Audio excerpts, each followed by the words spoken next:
5 million கிலோமீட்டருக்கும் குறைவான அளவு கொண்ட புள்ள நட்சத்திரம் என்பதை நாம் அறிவோம். பூமியில் இருந்து சூரியன் 15 மில்லியன் கிலோமீட்டர் தொலைவில் அமைந்துள்ளது. சூரியன் என்பது வான்பந்து ஆகும். அதன் மையத்தில் வெப்பநிலை மற்றும் அழுத்தம் மிக அதிகமாக இருப்பதால் ஹைட்ரஜனின் அணுக்கரு இணைவு தொடங்குகிறது. இந்த செயல்முறை மூலம் ஒளிபொருள் அடர்த்தியான பொருளாக மாற்றப்படுகிறது மற்றும் ஆற்றல் உருவாக்கப்பட்டு விண்வெளியில் பரவுகிறது. சில சமயங்களில் சூரியனின் மேற்பரப்பில் உள்ள காந்தப்புலம் குவிந்து சிறு புள்ளிகள், அதாவது சூரிய புள்ளிகளை உருவாக்குகிறது. இவற்றில் பெரிய வெடிப்புகள் மூலம் விண்வெளியில் ஆற்றல் குவிந்து வெளியேறுகிறது. இவை சூரிய தீப்பிழம்புகள்.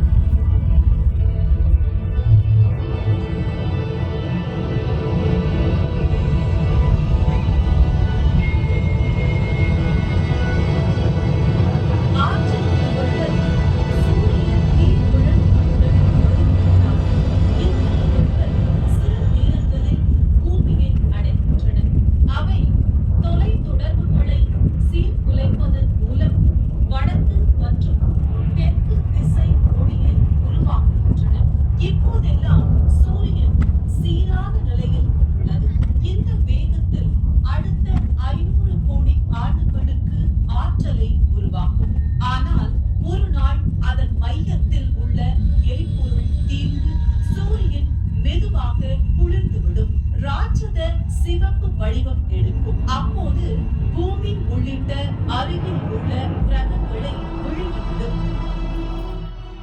சூரியனுக்கு மிக அருகில் உள்ள கிரகம் புதன். மிக மெல்லிய வளிமண்டலத்தை கொண்ட உயிரற்ற பகுதி.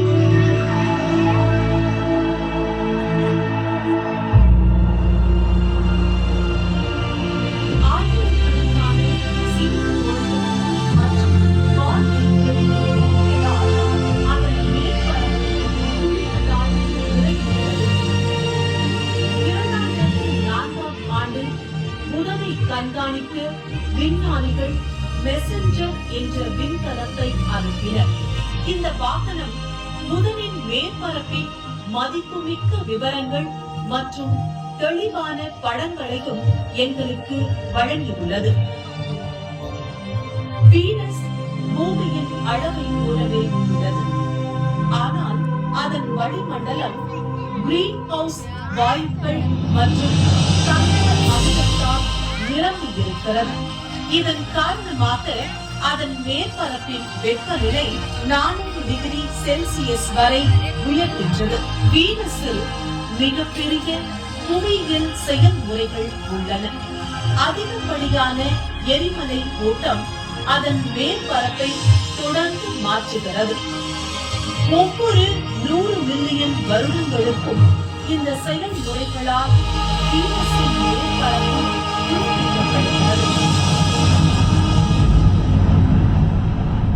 சூரியனில் இருந்து மூன்றாவதாக பூமி தண்ணீர் மற்றும் ஆக்சிஜன் நிறைந்த வளிமண்டலத்தை கொண்டுள்ளது.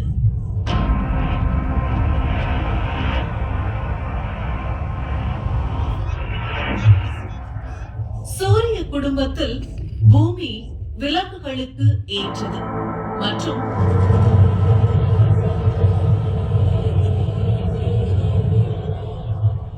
சந்திரன் நமது உள்ளார்ந்த செயற்கைக்கோள்.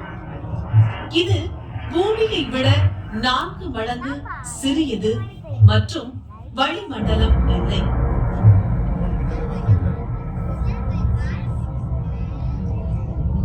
புதன் கிரகத்தை போல சந்திரனின் மேற்பரப்பும் குழிகளால்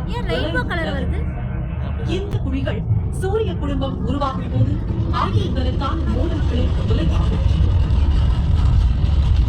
மனிதர்கள் காலடிகள் கிடைத்த ஒரே வான்பொருள் சந்திரன்.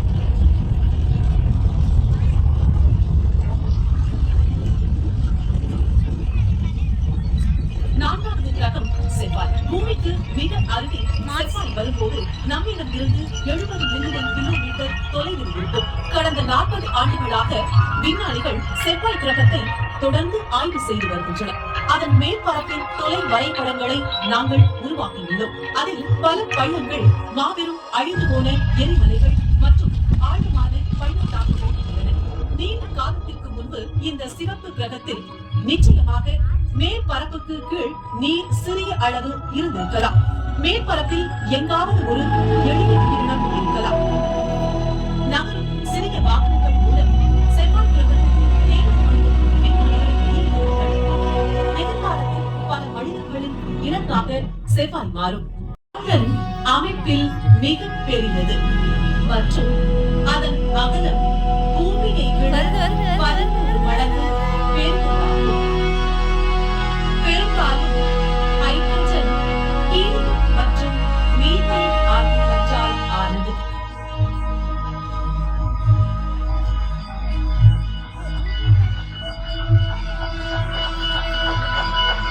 மிகவும் நெகிழ்வான மற்றும் மாறும் தன்மை கொண்ட வியாழனின் வளிமண்டலத்தில் உள்ள ராட்சத சிவப்பு திண்டு நாம் எளிதாக அடையாளம் காணலாம்.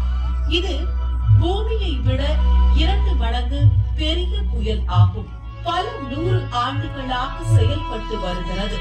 வியாழனின் வெவ்வேறு செயற்கைக்கோள்களில் 2 செயற்கைக்கோள்கள் நம் கவனத்தை ஈர்க்கின்றன. முதலாவது யூரோபா. இதன் அடியில் பெரிய நீர் பெருங்கடல் உள்ளது. உறைந்த பனியில் மறைந்துள்ளது. இரண்டாவது அயோ, பல எரிமலைகளை கொண்டுள்ளது.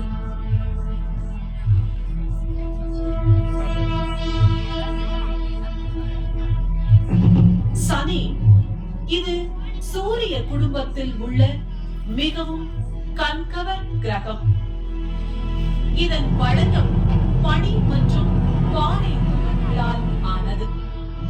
அவற்றில் பெரும்பாலானவை அதன் ஈர்ப்பு காரணமாக இழுக்கப்படுகிறது. சனியின் துணைக்கோள்களில் ஒன்றான டைட்டன் சுவாரஸ்யமானது. அதன் வளிமண்டலத்தில் கரிம பொருட்கள் இருப்பதையும் அதன் மேற்பரப்பில் திரவ மீத்தேன் குளங்கள் இருப்பதையும் விஞ்ஞானிகள் அறிந்திருக்கிறார்கள்.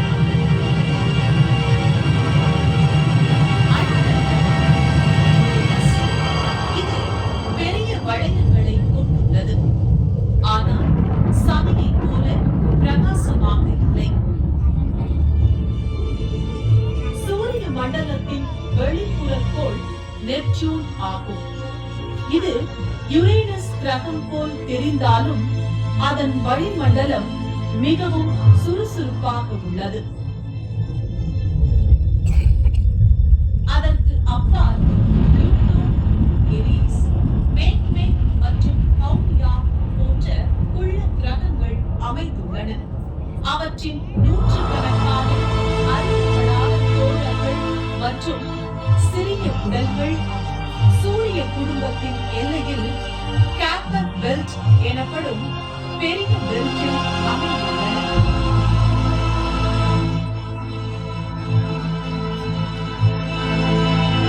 சூரிய குடும்பத்தின் உள்ளேயும் செவ்வாய் மற்றும் வியாழனுக்கும் இடையில் சிறு கோள் பெல்ட் உள்ளன.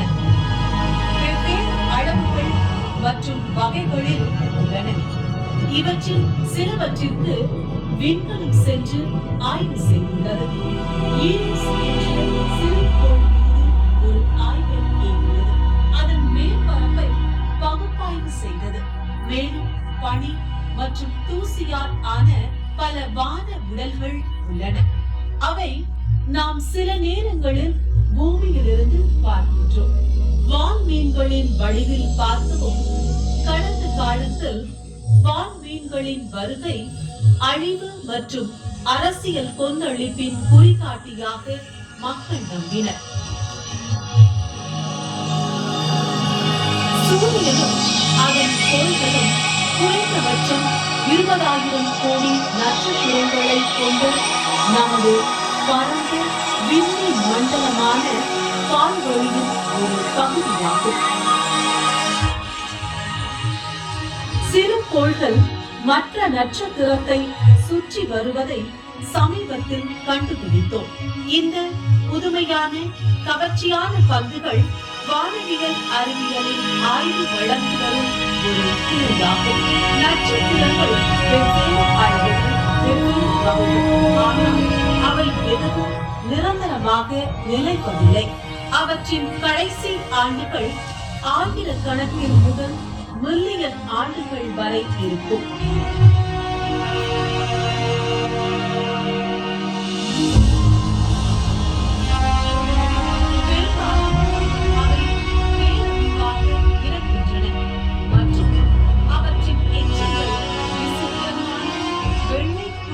நட்சத்திரங்கள், நியூட்ரான் நட்சத்திரங்கள் அல்லது கருந்துளைகளாக மாறுகின்றன.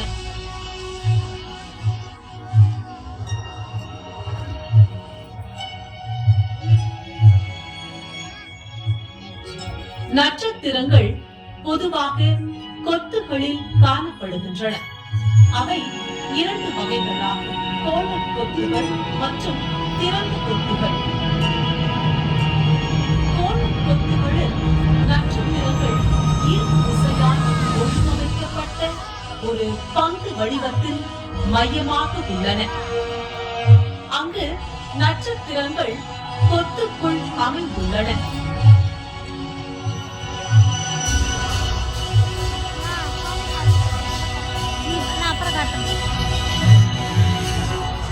இந்த தகவல்களில் இருந்து நட்சத்திரங்களின் வயதை கண்டறியலாம். அவற்றின் வரலாறு பற்றியும் வானியலாளர்கள் அறிய முடியும். சில பெரிய சுழல் விண்மீன் திரள்களில் 30,000 வட்டமான மந்தைகள் வரை வாழ்கின்றன. திறந்த கிளஸ்டரில் குறைவான நட்சத்திரங்கள் காணப்படுகின்றன. அவை அனைத்தும் ஒரே வயதுடையவை. ஈர்ப்பு விசையின் காரணமாக விண்மீன் மண்டலத்தின் நட்சத்திரங்கள் பின்னிணைக்கப்படுகின்றன. அத்தகைய திரள்கள் தங்கள் நட்சத்திரங்களை இழக்கின்றன. பெரும்பாலான திறந்த திரள்கள் சில மில்லியன் ஆண்டுகள் மட்டுமே நீடிக்கும்.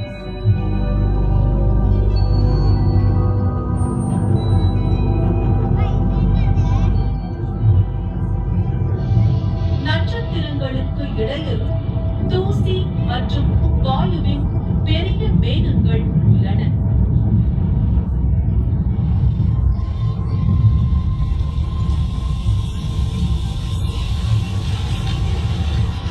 இந்த நெபுலாக்களின் வாயுக்களில் ஹைட்ரஜன், ஹீலியம் மற்றும் பிற அயனியாக்கம் செய்யப்பட்ட வாயு ஆகியவை அடங்கும். 3 வகையான நெபுலாக்கள் உள்ளன: பிரதிபலிப்பு அல்லது பட நெபுலா, உமிழ்வு நெபுலா மற்றும் இருண்ட நெபுலா. நிலைமைகள் சரியாக இருந்தால் இந்த மேகங்கள் தங்களுடைய ஈர்ப்பு விசையின் கீழ் சுருங்கும் வரை புதிய நட்சத்திரங்கள் அணுக்கரு இணைவை எரிப்பதன் மூலம் பிறக்கும். படைப்பின் இந்த மாபெரும் விளையாட்டு இன்று வரை நடந்து வருகிறது. இந்த நெபுலாக்கள் ஒரு வகையான உமிழ்வு நெபுலாக்கள். நமது சூரியனை போன்ற நட்சத்திரங்கள் அவற்றின் சொந்தமாக உருவாக்கும் போது வெளிப்புற அடுக்குகளை இழக்கின்றன.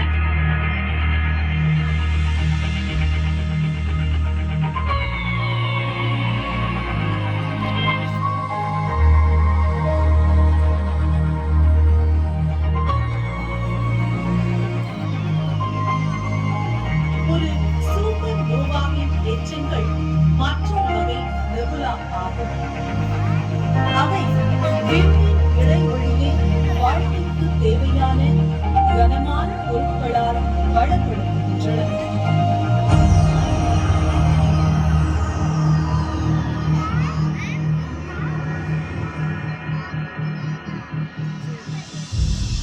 நமது பால்வழி அண்டம் 1,50,000 ஒளி ஆண்டு நீளமும் 30,000 ஒளி ஆண்டுகள் அகலமும் கொண்ட ஒரு சுழல் அண்டம் ஆகும். மையத்தில் 4 மில்லியன் பட்டியல்கள் எடை கொண்ட ஒரு பெரிய கருநிழல் உள்ளது.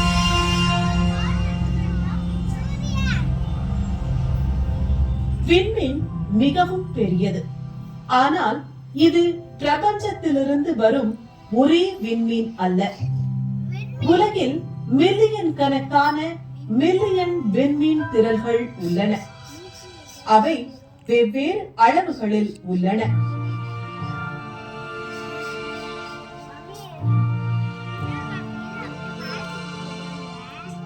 சராசரியாக நீள்வட்ட அண்டங்கள் பழைய நட்சத்திரங்களால் ஆனது. நாணயத்தின் மையம் பிரகாசமாக உள்ளது மற்றும் அங்கிருந்து 2 சுழல் கைகள் வெளியே வருகின்றன. குறிப்பிட்ட வடிவம் இல்லாத விண்மீன் திரள்கள் ஒழுங்கற்றவை எனப்படும். இதில் நிறைய தூசி மற்றும் வாயு அடங்கும். பெரும்பாலான திரள்கள் சுழல் அல்லது நீள்வட்ட வடிவத்தில் தொடங்குகின்றன. பின்னர் மற்ற விண்மீன் திரள்களின் ஈர்ப்பு விளைவு காரணமாக விண்மீன் திரள்கள் அவற்றின் சொந்த கொத்துகள், சூப்பர் குழுக்கள் மற்றும் பெரிய சூப்பர் குழுக்களை உருவாக்குகின்றன.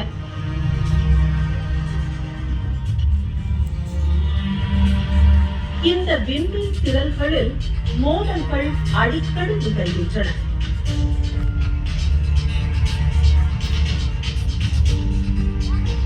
இது மோதும் விண்மீன் திரள்கள்.